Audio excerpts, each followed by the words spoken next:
All right, so we have two different situations here with matrices. One of them, this one here I wrote on it, is going to end up having no solutions, and the other will end up having infinitely many solutions. Oh. So we'll talk about how to figure that out and how we'll write our answers. And this is the first matrix in my set of examples that I've done here that doesn't start off with a leading 1 in any of the first, or any in that first column. So you have a bunch of options on how you can get it, right? If you want to kind of get a common multiple and add through, if we wanted to do like negative row 1 plus row 2, and then switch them, something like that. I'm going to go kind of with a method that I'll stick by throughout, and we have the calculator to help us out. So my first thing is always getting just whatever row is there to be a leading 1. If any of these either rows had like all common multiples or something, if the numbers looked a little bit easier, I would take those. Since none of them are great, they're not all evens, I'm just going to take that original row 1 and do half of it. So I'm going to start off with half row 1 to get to my next matrix. My numbers are going to get a little bit messy as far as fractions go, but it's okay. Just got a bunch of halves in that top row there.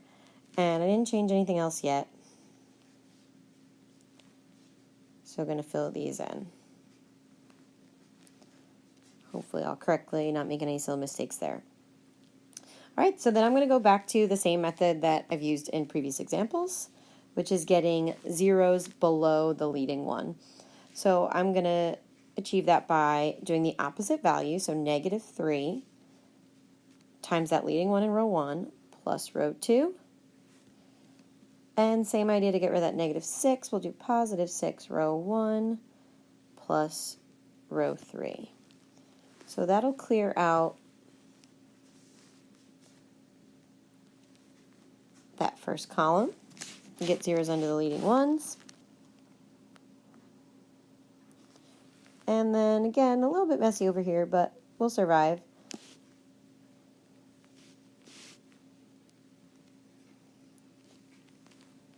So just filling in the rest of my values. And I see right now that I've got a bunch of zeros in that last row. Let's see how this turns out. It ends up that I don't have a 0 in this last column. So as soon as I end up seeing something like this row here, we can actually stop, because think about our variables. This would be 0x plus 0y plus 0z equals 5. And this isn't true. 0 can equal 5. So if we get a statement like that that doesn't make sense, that means that these three equations don't intersect, and we have no solutions for this system. So we're all set for that one. So I'm going to switch now to another example, and I'll start off here just by writing the matrix as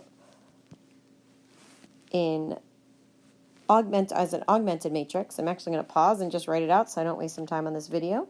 So hang tight. All right, I have my augmented matrix here, and luckily again I have this leading 1 up top.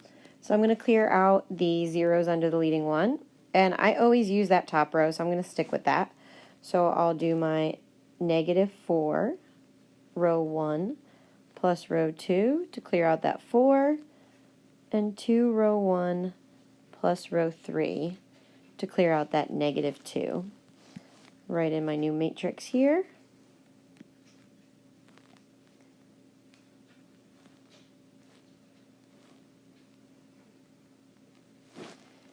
I did do my calculations ahead of time just so I could hopefully move a little bit quicker here.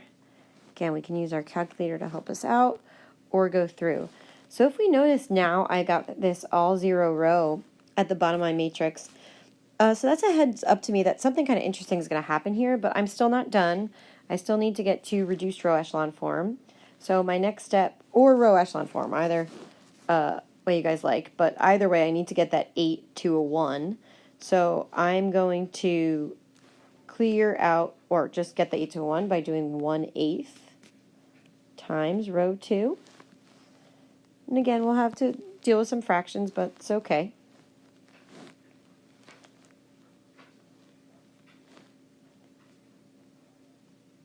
So I've got negative 10 over 8, which I'll simplify in my next step, but just to leave that for now. Got my zeros here. And 13 over 8.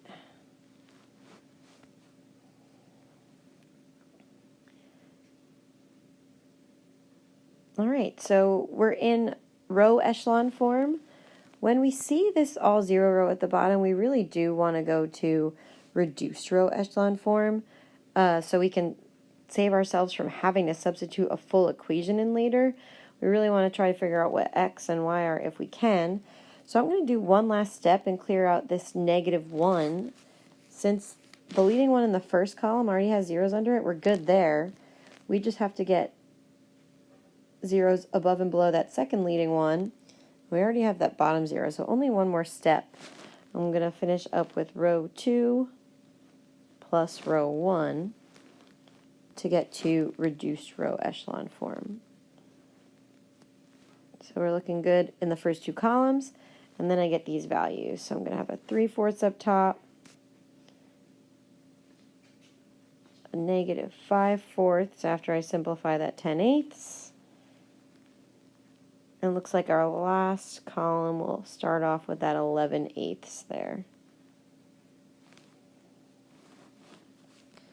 All right. So I can still write equations from this, but you notice we don't have like anything in this bottom row for z.